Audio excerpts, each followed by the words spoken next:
Right, good evening, everybody. Welcome to our BELMAS Early Career Researcher Month. We thought we'd put on a session that enabled our early career researchers really just to have a chat. So we're going to be having a chat for the next hour about people's experience of being an early career researcher and of being involved in BELMAS and what they've got out of BELMAS networks, and just seeing if there's anything between them that they haven't shared or they wanted to share with each other. And what we thought we'd do is ask people who want to be brave to speak for 60 seconds or maybe even a couple of minutes about their BELMAS experience. But if nobody volunteers, we're certainly not going to be saying you have to do that. And then we thought it would be a good thing for people to be able to watch and have as a resource on the website. So if you're an early career researcher and you're watching this back, hopefully this will give you some ideas of what you can do and what you can join in with, really. So I'm going to say, does anybody want to kick us off? And this is where everybody doesn't I'll be jump at brave. once. I'll go first if Yeah, you. you see, there's always a good teacher in the room, isn't there? Brilliant, Claire. Okay, so we're going to let you kick us off this evening. Well done for being so brave. No worries. Hello, everybody. My name is Claire Harley. I'm an EdD student at the University of Nottingham. I'm doing my analysis stage at the minute, which is really exciting and terrifying. And I'm also working as an assistant principal. I'm very proud to work at a school called Orchard Mead, which is in Leicestershire, in England and the UK. And I'm doing both at the same time, which can be a little bit of a juggle. So I joined BELMAS when I was a master's student at Nottingham. So Tony Bush was one of my lecturers, and he really actively encouraged us all to join. There was free membership for students, and so. I was very much encouraged by kind of my dissertation supervisor to go and present my master's dissertation at the BELMAS conference that year. I won't say how many years ago it was because it makes me feel really old. But it was my first ever experience of like speaking to academics, never mind like presenting at a conference. And so it was just such a like a perception altering experience. And I got some really great feedback on my dissertation just before I submitted it, and I got a distinction overall. And I genuinely think that it's because I had such useful and constructive and like clear feedback from the conference, both in my presentation, but just by meeting people and hearing about things. So I just found it, I've always found it really useful. My research looks at teachers' perceptions of knowledge generation and the use of research in schools. And unfortunately, not everybody has an overwhelmingly positive experience of that. But my personal experience has been very much channeled through BELMAS. And so when I see, like, sometimes you see it on social media and stuff like that, people critique academics or educational researchers, and I've said you just haven't joined BELMAS, and you haven't met the people I've met, because I can't really, I can empathize with it, but I can't really relate to it because that's just never how I felt. I've always felt really valued. I've always felt genuinely respected and listened to as somebody working in a secondary school. And so whenever anybody says stuff like that to me, I always kind of give that as my answer, because BELMAS membership to me means being part of this wider group of people that are all working to improve educational leadership. And it's just been a really great experience so far, and I'm going to keep going. So yeah, thank you for listening. Brilliant. Well done, Claire. What a great way to kick us off this evening. Thank you very much. I think I was at that first one, or was it your second one? And we were sitting at kind of long wooden benches, and I remember sitting down having a conversation with you. I don't know if that was your first one or your second one. I think that was my first one. Yeah. And then everyone since, you've been wonderful, because I always meet loads of people, because you'll go, Claire, have you met? And then like throw me at somebody, and then you throw me at some very interesting person who's got like something linked to my research and stuff. So I don't know how you keep track of us all, genuinely, Deb, because you know everybody and you know what everybody's up to. And so just that kind of like, oh, have you met this person? Is always really valuable. Oh, but you see, that's why we have to do these events, right? So I went to a really good one like this about 10, maybe even 15 years ago. Bethany Kelly was there as well, that Megan did. And we had to do it sort of 60 seconds, 2 minutes on our research then. And I was doing it with Megan, and Megan would do exactly the same thing. So another 10 years, you'll be there making all those introductions to people, helping people along their way. And that's the way it works, isn't it? It goes around in a nice big circle. So that's very, very brave. Well done, kicking us off.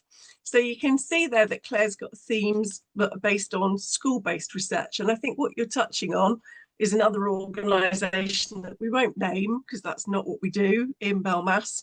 But I do wonder, particularly when people are interested in kind of, I think I'm going to say as an educationalist now with 30 years experience, I'm going to say a sort of excessive interest in cognition. There's a lot of interest in the system that's driven by cognition. And we were just, before we started recording this evening, we were talking about education psychology modules for undergraduates, which are, really important when people are going into teaching.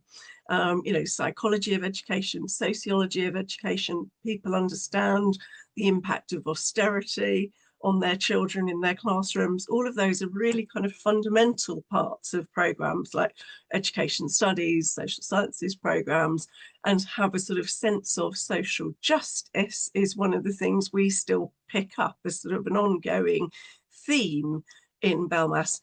But I do wonder whether other organisations are quite as kind of focused on wanting to support people through their postgraduate study so that they still kind of continue to play a part in the organisation. And we're not one of those organisations where we're reliant just on members. Most of our funding has come from our journals, and that's meant that over the last sort of 50 years, really. I mean, I know the journals were not, as they are now in the beginning. They've obviously been built up by, all of those people, Ron Glatter, Peter Ribbons, all of those people that have done lots of work on them over the years, Tony Bush more recently, last 20 years or so. So, our publications have given us an opportunity to be able to be a kind of stable influence in the field, which means we can put on these research interest groups, and we can have what we now call an emerging researchers group. So an emerging researchers group is obviously aimed at the early career researchers, and it used to be called the DRIG, the Doctoral Research Interest Group, in the old days. So it was the emerging researcher group that exists now who chose that name for it. I think it's a really good name. And again, they've got a joint meeting again happening next week, as well as all the other events that we've got through the month, this month for Early Career Researcher Month. So I think it does kind of put us in a sort of privileged position, Claire, and I think we kind of understand that privilege, and as part of that privilege want to kind of make sure that we kind of pay it forwards, really. I think that's an important part of what we do. Okay, so you've heard Claire's contribution. Who'd like to be brave next? I don't mind. Tracy looked like she was going to have a go, but then I couldn't work out. She was... I don't know what those hands are. Yeah, I'll follow on from that. I actually can't remember how I joined BELMAS from the Governing Governance Research Interest Group quite a few years back. And I think I've done my master's. I think I'd started my ED, and I can't even remember who invited me. And I expect it to be, I'm sorry for all those people in the academia, but I often call it La La Land. And I always think that sometimes in academia, everyone's on a different, just in their own headspace, and it's all very theoretical. So what I really loved about that research interest group, everybody was so down to earth, and people were really interested in what I was doing. And I remember it was Professor Chris James, the late Professor Chris James, who I'd written about in, some of my work. And he was actually really genuinely interested in my research, and he talked more about the what I call more the upper level of governance, and I was dealing with students and I felt like on the ground, and I was surprised how much he was keen to hear about what I was doing. And then some of the others were, and they were so inviting and letting me have a voice, and I felt really part of it. And I suppose I wasn't expecting that. It felt genuinely warm and friendly. And then I was asked to present some of my research at that group. I was a bit nervous, but everybody was really lovely. And then I've been to, I think I've done 3 conferences now and presented. I didn't present at the last one, but what I've found from BELMAS is that everybody's genuinely interested in you. Wherever you come from, your background, they're really interested in you. And I will reiterate what Claire said. Deb seems to know everybody. She just seems to lead up, you know, gathering all these people. But I think everybody's so friendly, and it's not, it doesn't make you feel like you're, because I don't work in academia. My research is on school governance and my volunteer role. So I haven't even got a uni email address now because I've finished my doctorate now. So I'm not sort of working in academia. And I think it's still very embracing of those who are doing more practical research and on the sort of working in schools and things, not actually necessarily in just academia. And I found it a really friendly organisation. Don't know what else to say. And Deb was my examiner for my doctoral thesis, and I think I chose you, Deb, because when I had met you, I thought, oh, you seem really friendly, really approachable, and I knew that you would understand my research because you've been a secondary school governor. You've understand what I was getting at, and I suppose, yeah. And I have no idea why, but I've just been talked into doing a brand new secondary school governor role. And I was in my brand new school this afternoon, DBS and passport in hand. Yeah. And I just sort of looked round and there's some altercation with some child going on. And I just thought, oh, how did I get pulled back into this? You love it. I love being in schools, problem, right? So it's absolutely the right thing. Love it. So away from all new.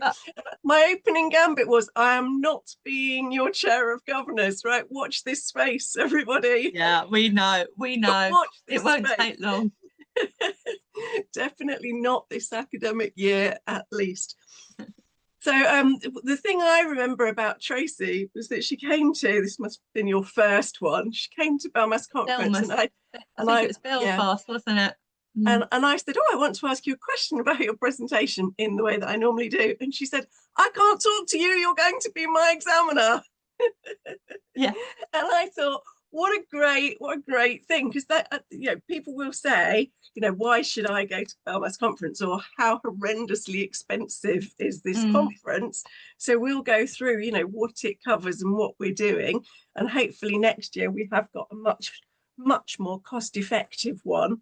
In Cardiff, you know, the hotel conference rooms in Cardiff are much better, I think, hopefully. But, you know, it is where you do get to meet your examiners. It's where you get to see people and sort of experience things and think about, is that the right person? And it's quite interesting, this, because when I look at a thesis, I've just examined somebody at Strathclyde this Monday. I don't Google the person. I'm not actually interested in the person. I'm interested in the work. So I'd read this thesis 3 times. I'd written the examination report. And I was just sort of sitting there, you know, with the internal examiner. We'd had our pre-viva meeting, waiting for the candidate to walk in. The candidate walked in and I thought, oh, it's that person from BELMAS conference. I actually hadn't looked them up at all. So it kind of made me think that actually I probably should look them up before I examine them. But also just that thing about the number of people that you then do get to see, and the number of things you get to see, and you get to know whether or not somebody is your right fit. And I thought, you know, you mentioning Chris James there, when I was in my old job, one of the things I did was run a county-wide governance partnership. And I remember talking about that. And Chris phoned me up. He just phoned me up randomly one afternoon and said, I want to know how it's going. How many governors are you teaching? What are you teaching them? He was just really interested, genuinely interested in what we were doing. And I kind of put the phone down and thought, wow. And he said, I'll phone you again, you know, in next year or something, and just hear how it's going.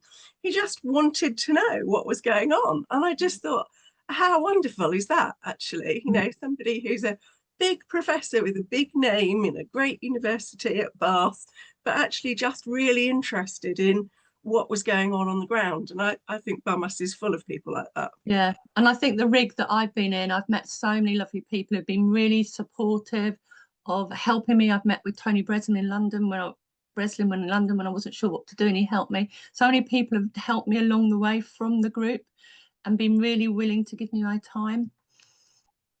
Yeah, and if you haven't come across Tony Breslin is now a visiting professor at the Institute of Education in London, does lots of kind of governance work, and again, one of those that are very generous with his time. People very interested in landscape and everything. Yeah, that's really good example. Yeah. Okay, anybody want to go next? Christina. Oh, Christina and Amanda almost waved at the same time there. We've got more than one person volunteering. How exciting. I will Go on leave then, Amanda. Well, okay, all right. I will go first. So my name is Christina. I am a PhD Prof Education part-time at the University of Roehampton. My research looks at workforce crisis within the early years context and looks at policy development, implementation, and where there may be a disconnect between policy intent and practical realities. So it's more about governance and about policy. I think I believe in 2022, I've became a member of BELMAS, and it was because at that time my supervisor of my thesis highly recommended it to me, and I attended last year the first conference. I was granted 2 bursaries for my first one. I got a bursary. For my second one, I got a bursary from BELMAS, and I can't thank enough to give me the opportunity to attend both conferences. The first conference, it was that I attended in Glasgow last year. It was the most amazing thing that ever happened to me, to be honest with you. I could cry and talk for hours about it. Also because at that time, Professor Paul Miller came to me and, okay, can you please present your research to me? And he said, all right, now I'm going to ask you some questions. And he started to ask me a number of questions, one after another, which led in more than one question. And at the end, he turned around and shook my hand and said, you passed your viva, well done. Which is, I wanted to jump up and down of happiness. So it was great experience. What struck me at that time, that was not actually a huge conference. It was in an environment, in a collegial environment, whereby I met professionals, academics, learned from them, made friends that I still keep in contact. It gave me the opportunity and the sense of a community that BELMAS fosters and is at the heart of everything they do. And you can tell that everybody will, you can make mistakes, but you're not judged. And I wanted a community where I can make mistakes and learn from those mistakes rather than, making and feel fearful about those. And that gave me the confidence that, I can present my work and be recognized for my work, be recognized for my passion, which that was recognized at the last conference. So it is amazing. So I cannot encourage early career researchers, students, and anyone to actually join this conference. It's an amazing place and amazing community to be part of. Thank you. Oh, well said, Christina. That's fantastic. Well done. Well, Deb, I can't thank you enough for everything. You are amazing, and I echo what my colleagues have said already here. You are such an amazing. There's kind of a big group of us, isn't there? And there's everybody plays their part in that kind of big group. So there are a couple of things that I think both Tracy's and your voice are really important in, because I think some people who'll watch this video back will say, oh yeah, but I don't work in a university. So to go to a university-based conference that's full of academics will be really scary for me. And I think some people, if you work in a secondary school, you're getting kids ready for university, you do UCAS forms like I did, right? I was an 11 to 18 teacher. It wasn't, and I did teacher training and stuff. So the step wasn't too huge.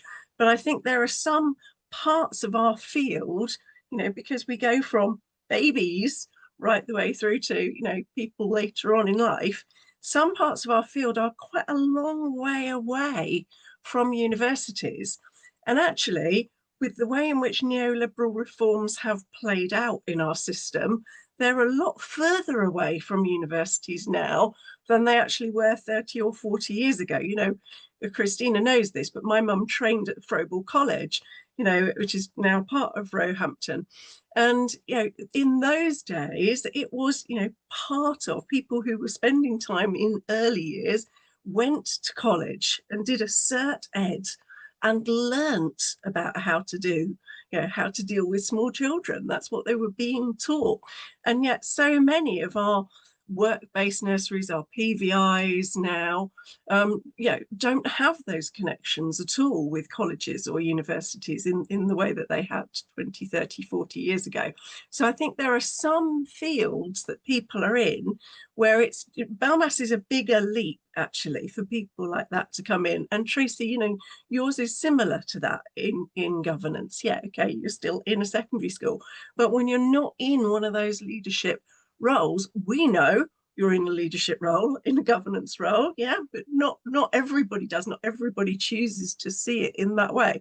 So I think the fact that you've managed to take that leap, and you're really part of that, embedded now into that community, into our community, is fantastic, Christina. I think you've done so well. Thank you. It's really so good. much.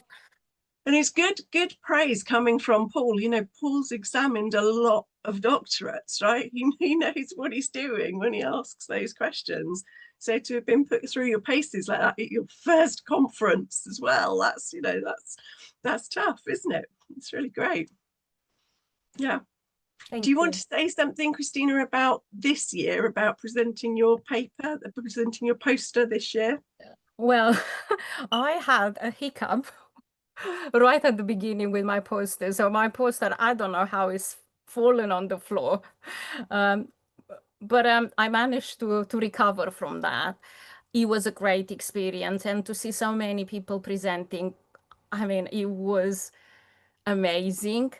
And also the fact that this year, for the poster presentation, they were considered to be, part of, to be given a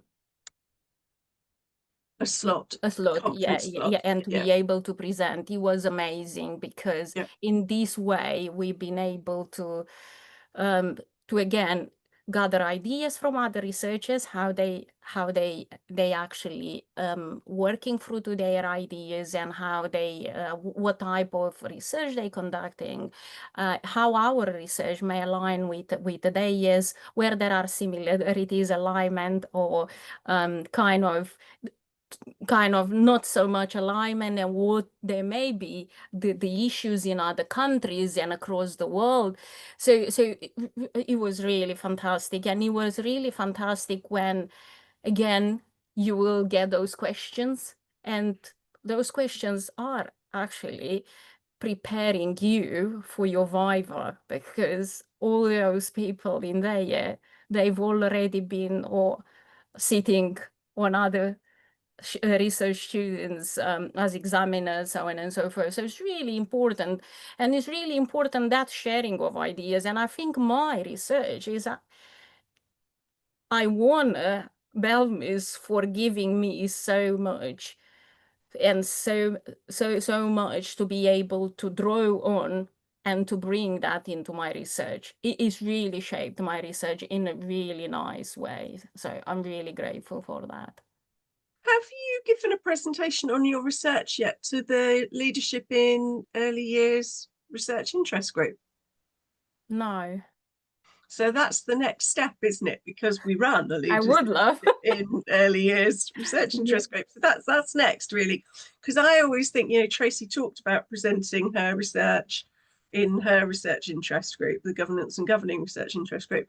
I think there is something about being in that audience with your group of, you know, we're a small-ish community in BELMAS, but we've got these pockets, haven't we, of really kind of deep experience. And I think when you present in those research interest groups, you've got your group of people around you. So I think that's definitely next. Thank you so much. Thank you. Thank Yeah. you. As Yeah. always, great to be there and great to be around such great community. Thank you. Well, we're delighted to have you. And Thank Heath, you. I think, Heath, are you in that research interest group? Leadership in Early Years? I sometimes join, yeah. Yeah, so there you go. So you'll be able to see a friendly face, Christina, when you're there anyway. I'm going to come back to Heath because Amanda had her hand up at the same time as Christina. So I'm going to come to Amanda next. Hi, And Deb, you're quite new. Yes. So yeah, I have an interesting story about how I came to BELMAS, actually, because I'm not doing an EdD, I'm doing a PhD, and so wasn't even aware that of BELMAS when I started. And I'm actually in psychology, so it's quite a strange kind of segue across. But so I'm a teacher in secondary, so 11 to 18, like yourself, like you were, Deb. So yeah, I understand the difficulties and the challenges and everything. But so I really wanted to do a PhD on women and educational leadership, and particularly interested in the fact that women are still or persistently underrepresented in senior leadership, despite it being majority women in the workforce and on the floor, on the ground floor. So looking particularly at why women don't progress in the same proportion as other groups. So yeah, so I think I was in my sort of literature review stage looking at all the key scholars and identified quite a few key scholars, and was looking at Marianne Coleman actually, and happened to do a Google search on just to see if I could find out anything else about her background, and then came across a news article where she was getting, I think, was it the Lifetime Achievement Award or something? Yeah, so it's our distinguished fellowship. Yeah. And then obviously then discovered the fact that this was at BELMAS, and looked at the conference pictures and everything. So and then got in contact, found out that you actually ran a gender and educational leadership research interest group, and that seemed like such a perfect fit, and so I was kind of hooked from that point. So and just happened the week after I looked on the website, there was actually an event at UCL, at the Institute of Education, with which Victoria was, I think she was hosting. So I went along to that and sat down and sort of chatting to the person next to me, which happened to be Ponzo, who was also one of the key scholars that I was researching. So my mind was totally blown right from the get-go. So I mean, I think that is one of the unique benefits of being part of BELMAS, is you immediately get access to, or just to be able to talk to people whose papers you're reading and research you've been studying, and so we were able to have a conversation, and it was just absolutely incredible. So I thank BELMAS for that opportunity, and I think that is, and as you were saying, it's a very smallish community, so there's a real kind of personal feel to it. So you really feel like as Christine and Tracy said, it's quite a very welcoming and very generous. Deb, you particularly have been very generous in sort of sharing your insights into and connections with other, you know, societies and things. You actually, I think, connected with me afterwards, and we had a great topic one-to-one. there you've got there, Amanda, isn't it? Yeah. We're all interested, or I'm particularly Well, interested you told me in about the topic. you told me about women's ed, which I wasn't aware of, and some of the other, you know, societies and things. So I've just benefited hugely. And I also went to an in-person event in Nottingham, and that was all about teacher retention. And then I met Kay as well, and Tony Bush was there, so I had a chat with him. And so I've just, you know, I think from that point of view, for me, that's the biggest, you know. And did he enlist you to doing some reviewing? Yes. That day? Well, I did talk to him about that, but I think I'm probably a bit too still a bit too early to do that. So But it's that is interesting, something isn't it? on my So list. he didn't think that you were too early, you know, and that's Yeah. not just because they're, you know, they've got plenty of people they can choose from for reviewers, for email and for MIE. But the fact that people want to kind of bring people in because, you know, at this point, as you're, you know, you're talking about your ideas for your doctorate and everything, Tracy's now the other side of that. We'll come to Wendy. Wendy's now the other side of that. Heath's the other side of that.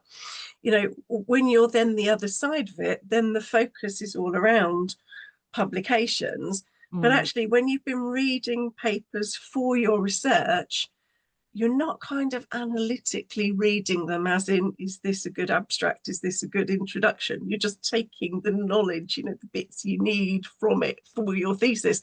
And then once you've gone through Viva, suddenly it's all changed. So I did a tutorial this morning with one of our Liverpool students who's finished.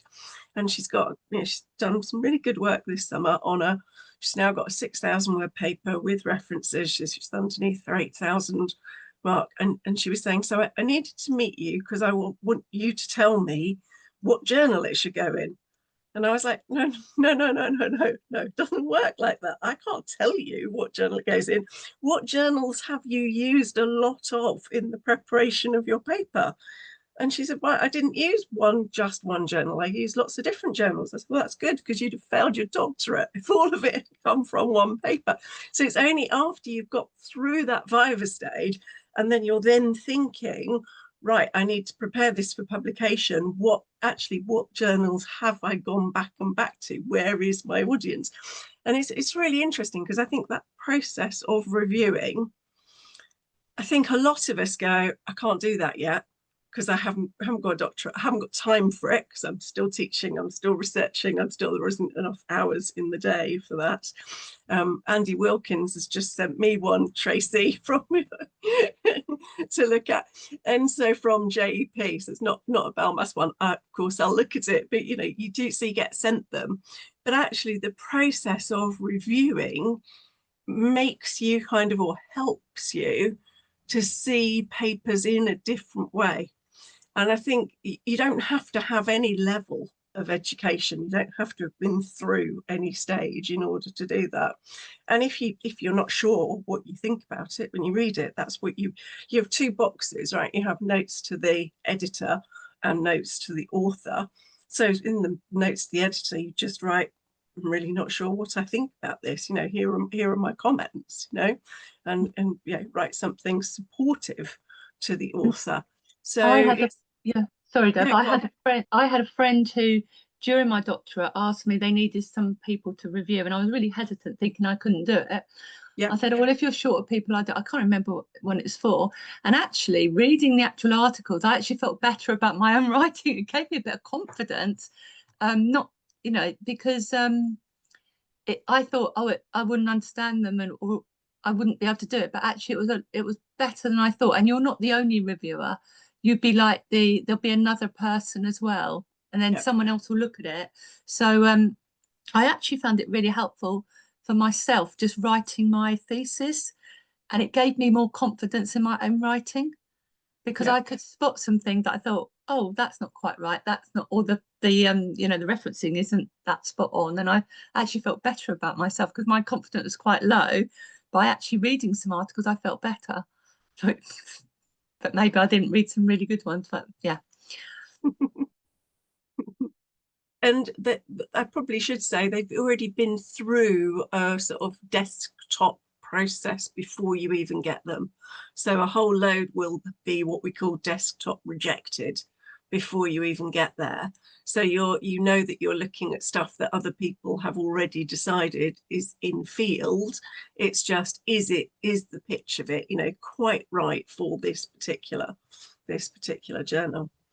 Your story though, Amanda, reminded me that I went to, with my old EdD program leader when I was doing my doctorate, went to a joint BERA BELMAS event, and she said, come on, you've got to go to this, you know, it's really important that you go to this. And I think I was pregnant at the time, thinking, really, you know, do I really need to go to this? Is this really what I need to spend my time doing? You know, sort of exhausted.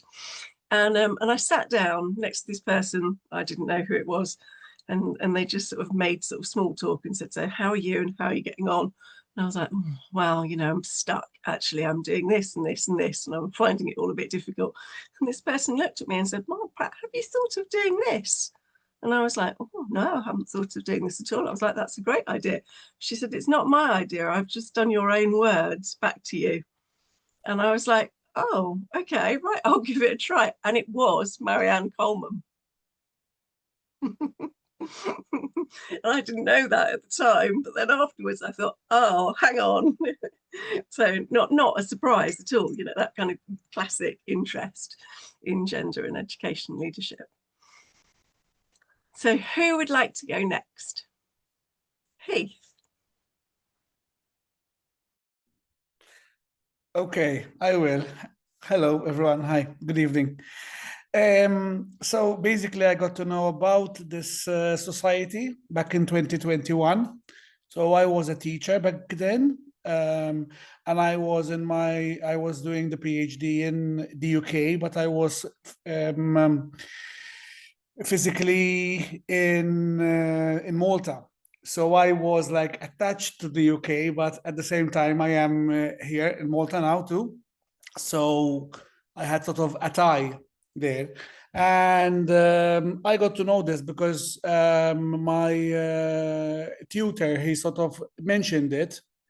And he said that it would be a good idea to attend. So then I was there the first time in 2022 alone. So I didn't know, you know, anyone.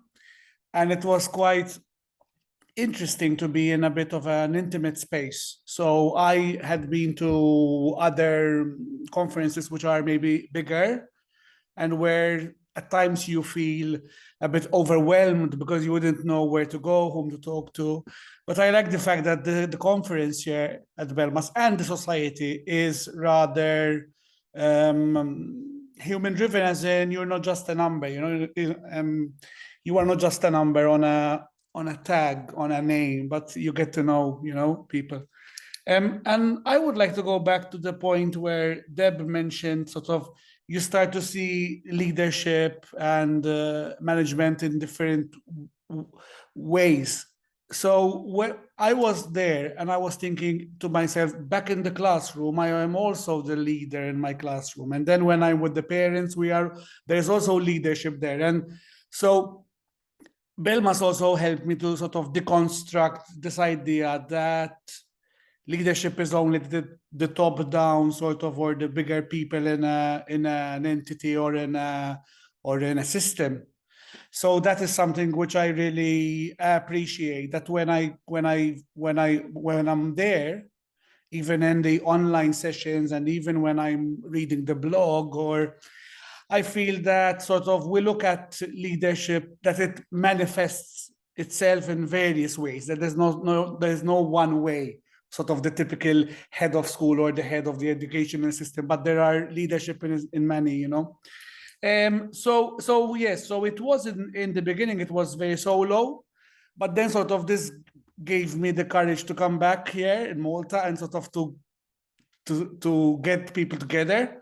So we then restarted a society in Malta.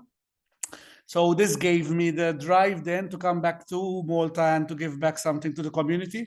And we restarted our society. And last year, we also had a symposium. So I managed sort of to get people together and to have a symposium, because I feel that the B in the BELMAS, the British, is not only confined to the British society, but also to others who have benefited or have linked to, which then gives me this point here that I think if somebody had to join, I would talk about customization, as in there are many rigs and there are many sort of opportunities, and the newsletters come in like every few days. So I think you can customize it to make it your own.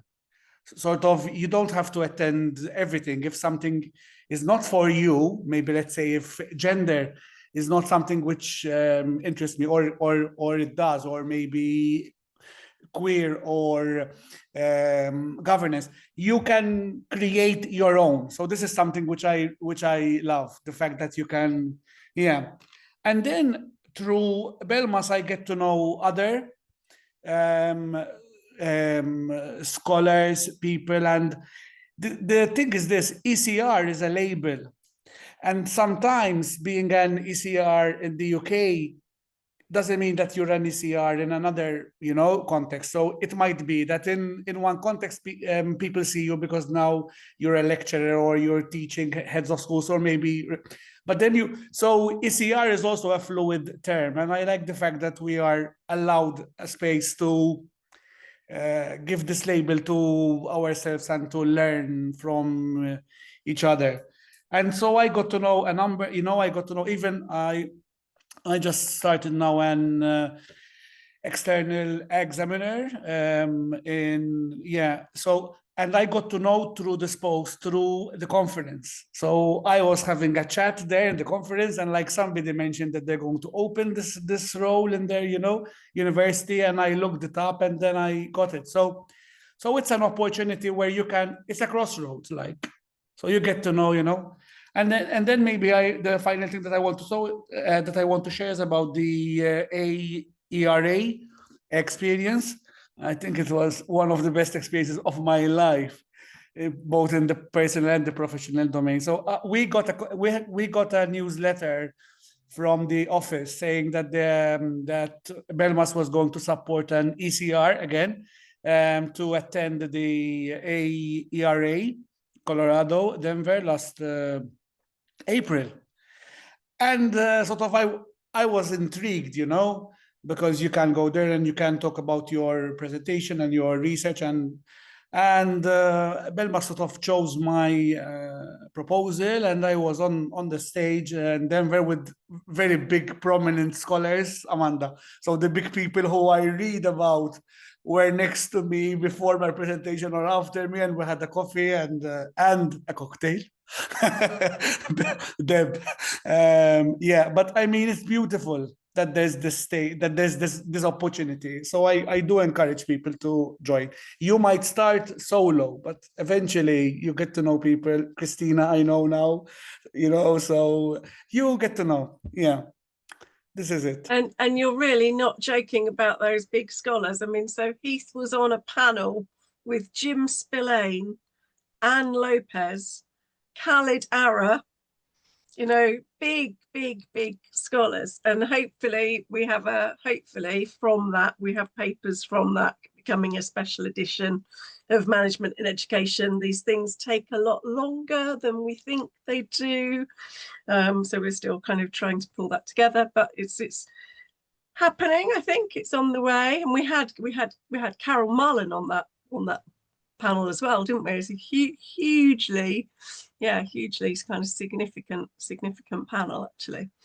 So that was great. Thank you, Heath. It was really good to see. And I mean, we don't do the ECR to AERA every year. We do it in the years where there isn't a particular plan for AERA. And we do it when we think we've got enough money to do it. I was given, about 10 years ago, I was given just a contribution of £500 to present when something I'd written got accepted into the symposium.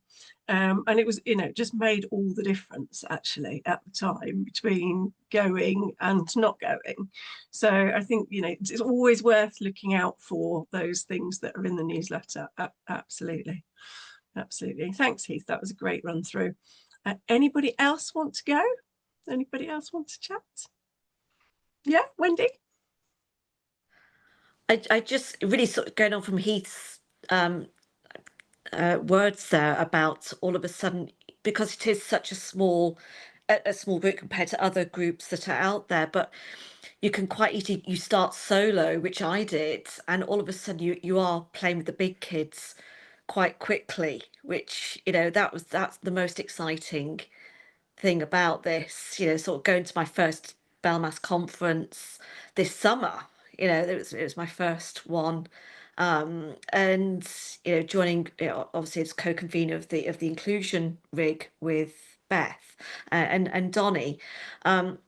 Really, you know, I never saw myself as a leader in education ever, you know, despite some of the work that I was doing in my area. So I never thought it was a space for me. But all of a sudden, it's, you know, I'm sort of co-leading a group, and then you get chatting. So I got chatting to Bernie Moreno from from Australia, and now Beth and I are doing a piece of research, standalone research, in with her network. You know, so quite quickly, you know, the field shifts, and you go into that field, you know, you know, and take up a little bit more of that space. And so, you know, both Beth and I, we put some funding in. We're working on a small pilot project that links with the work and you know, the full mentorship that we've been given from Bernie and her team has just been outstanding. It really has. So it's and that situation gave me again the confidence there. So I'm my own principal investigator for my own small DFE funded project as well. So it kind of sort of gives you a little boost, those little steps each time, sort of quite quickly. So it's been really, yeah, and the mentorship from the BELMAS family, as it were, is exceptional. It really is. So, including you, Deb. Oh, thanks, Wendy. But it's really interesting. So for those of you who are the other side of your thesis now, so we mentioned Heath that you are, Tracy, you are, Wendy, you are, it's those small steps next, isn't it? And the contacts inside the network. So it's not like you have to go, right, I've done my ECR bit. I now have to go and find another network to go to, because your network is already there. The people who've examined your thesis, the people who are helping you with your publications, the people who are suggesting that you have a go, Christina, at presenting at the research interest group. So it's all there together, isn't it? And I just think it's great, actually, that it's that not being in such a huge, you know, community, because Heath was talking about AERA. This year's AERA that Heath was at with me, you know, it was quite small because the Canadians didn't come, because it was at the point where the Canadian government said they couldn't guarantee the safety of their own citizens, rather remarkably. So we had sort of 4,000 Canadians stayed away. So instead of it being 15 to 20, it was more like just over 10,000. But actually, when you stop and think about it, 10,000 people at a conference is vast, isn't it? And when it's normally getting on for 20,000, it's enormous. So to go to a conference that is sort of less than 300 every year, frankly, is a bit of a relief in terms of the scale and the scope and, you know, the number of people that you know and the connections that you can make. So I think that does kind of make it all much more doable, really, for everybody. Does anybody else who hasn't had a chance to say anything want to say anything? I think at that point we just lost Harry. No. Okay, so what I want to spend just our last 5 minutes doing is, Amanda, you had a great idea. Would you like to talk to everybody about your great idea? Because it got as far as Christina, I think, and then perhaps not much further. Sorry, remind me, what was that? With the representatives. Oh yes, sorry, yes. So I can't remember what. I think, yeah, because we had a one-to-one, didn't we? And you were talking about how, or we were discussing how to, I guess, involve more or get more sort of ECRs involved in BELMAS. So I suggested that maybe we act as representatives or student representatives for BELMAS in regions or with our universities. Actually, I've just done a presentation to the new entrants for the doctoral school at Manchester. Yeah, and I talked about the benefits of learner societies and used BELMAS as the example. So yeah, because it just particularly for those universities which have EdD programs, I think it's going to be of such a benefit to those students. So well, I think and I think when we spoke and we had that conversation, I thought it was such a great idea. The reason I thought it was such a great idea is because, so Claire started off tonight by saying her supervisor recommended to her and said it was a really good idea. My supervisor pretty much dragged me kicking and screaming, I've got to be honest. And that's after I remember seeing my old principal used to be a member of BELMAS, and we used to have these left in the staff room, right? So I was already vaguely familiar, and I was still kind of dragged along.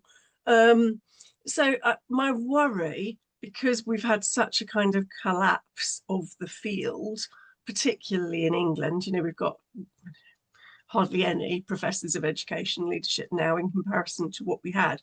And lots of people like Amanda are doing gender and education leadership, but from a psychology department, not from inside an education leadership department, because lots of universities don't now have education leadership departments.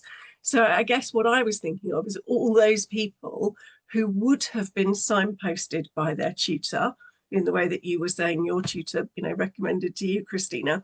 What about those people who we're not catching hold of? How else can we catch hold of them? How else can we kind of welcome them on in, really? And I'm kind of all ears for that. And so I thought Amanda's idea of every program having a sort of student rep where they could talk about what learned societies are, but use us as the example of that, then if somebody's doing something completely different, they're obviously not going to come to us. That's fine. But it does mean they're perhaps then more aware of some of the others that exist. I also connected with our head of faculty for education, and he wasn't aware of BELMAS. So and was he aware of BERA? He's aware of BERA, yes. Okay, interesting. But obviously, from my perspective, I think BELMAS is because it is a smaller organization and there's all these personal connections that you could make. I think because BERA is very large, isn't it, and quite I guess Heathcliff, like you were saying, it's these places can be quite overwhelming if you've got thousands and thousands of delegates. Yeah, I mean, we have quite good, BELMAS have quite good connections, I think, with BERA. I mean, I speak to Nick Johnson quite regularly. At BERA conference every other year, we do a BERA BELMAS joint education leadership SIG session. I won't call it a symposium. It's not quite as grand as a symposium. We just sort of go, oh, it's this year. What are we putting on? And we've tried to have a BELMAS table at BERA for the last few years. And we used to have one, about 10 years ago before that, to try and kind of catch those people, exactly those people, Amanda, who are at BERA but haven't ever heard or understood of BELMAS. Go on. I was going to say, when I spoke to the head of faculty for education, I've also been feeding him particularly the discount for the ECR membership. I mean, it's extraordinary value for money as well. For a year's membership, I think it works out at £20, doesn't it? For for the benefits that you get from that. So he's going to promote that. He does a newsletter to his ED students, and he's going to promote that in his newsletter. So I'm feeding him sort of bits of information as to the research interest groups and that sort of thing as well. So if anybody misses that, Amanda, because the ECR month is for October, the other thing we said we could do, which we have done, and I think Christina, I think we did this with you, I think. So when I go to any conferences, I take a code with me and people can kind of scan it there and then. But if you're in a particular institution and you want discount, just write to the office and say, we want a discount code for University of Winchester. And then they'll give you a similar 20-25% off or whatever for the Nottingham students, for the Bath students, whatever, because we've sent those on to places. We did used to do a first year free, but then the cost of publications got to the point where everybody decided to ditch that. Claire, I know you benefited from that. Do you think that's something we should do again? I think maybe not all the time necessarily, but I think because it was free, I didn't have any qualms signing up and kind of went into it. And then the publications are so good that you're going to sign up after that. So you don't necessarily have to do it all the time, because obviously you'll have to think about the costing implications and all of that. But even if you did it as a special offer every now and again, I think it would draw people in, because it definitely got me in. Yeah. And I think it's one of the things, because now we don't post out the publications. It doesn't have quite the same. We axed it because of that financial kind of, it doesn't have quite the same. So I think maybe we do a month a year or something where we try and catch people. Just the argument has been, oh, well, if you're doing that, everybody will wait till that time of year and people might miss out, So, okay, but it's something we'll take back to board and have another conversation. Heath, you wanted to say something? Yes, it is something which I had mentioned to you, I think maybe in Glasgow or this year, I don't know. And I also shared it on an email to the office. I think it would be a good idea to have a winter version of the conference in the form of a summer school. I've been, I mean, of a school, like a winter school for people who are new to the field.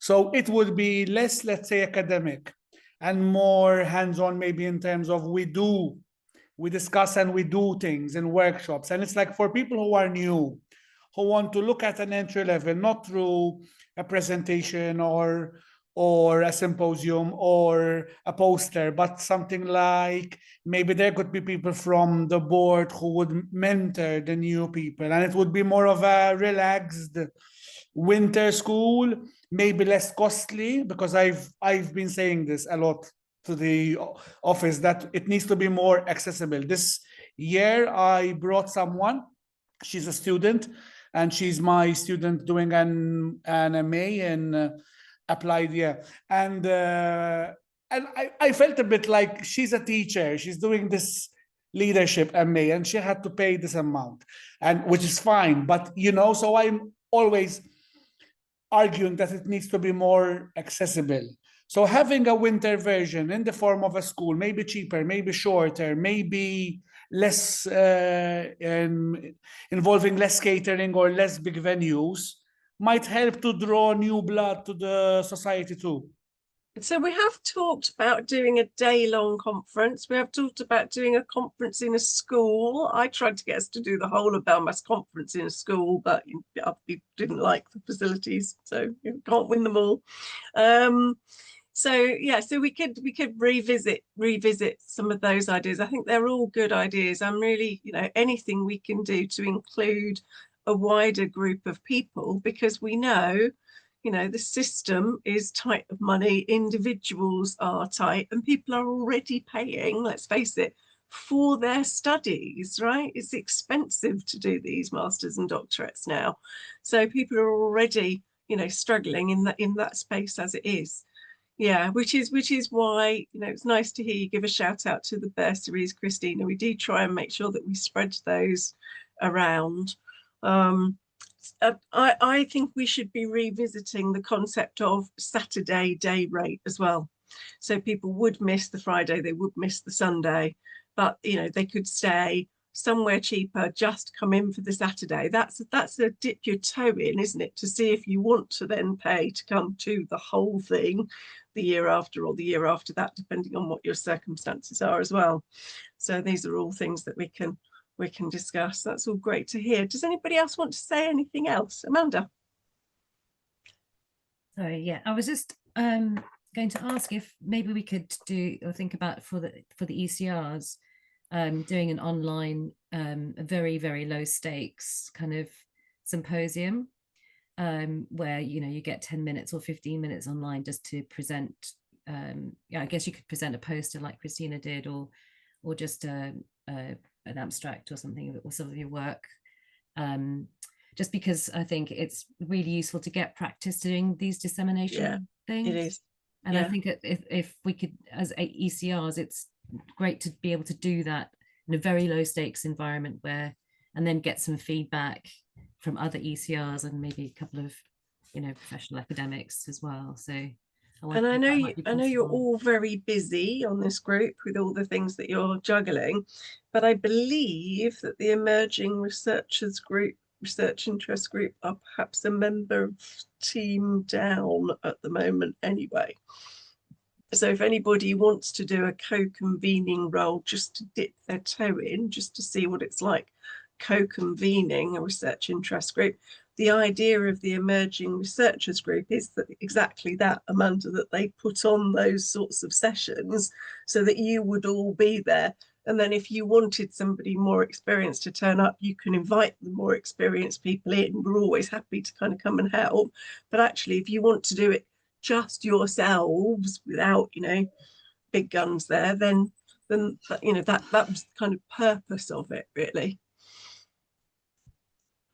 So we could do, we could do with putting out a, I believe that somebody in the emerging researchers research interest group is having like a sabbatical from it this year. So I'm pretty sure there's like a 1 year chance just to sort of see what it's like to do it. I mean, those roles shouldn't be really hard work. You should be putting on 2 events a year. Both of which are normally online, and Cynthia and the team organize the Zoom link and send it out and are there to facilitate it and everything. So they shouldn't be, a lot of work for people.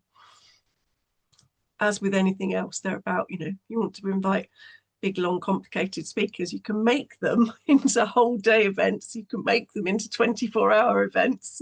All of those have been done in the past. But it is also about making them, shorter and more accessible too. Okay, anything else anybody else wants to have a chance to raise before we finish? Yeah, do you want to say something? Hello. Because I just would like to share my experience. Because Lovely. as an international student, I joined the BELMAS quite late during my second year or end of the second year, so I feel like really regret. Because I did my master in University of Nottingham, but I did the generic education rather than the education leadership and management.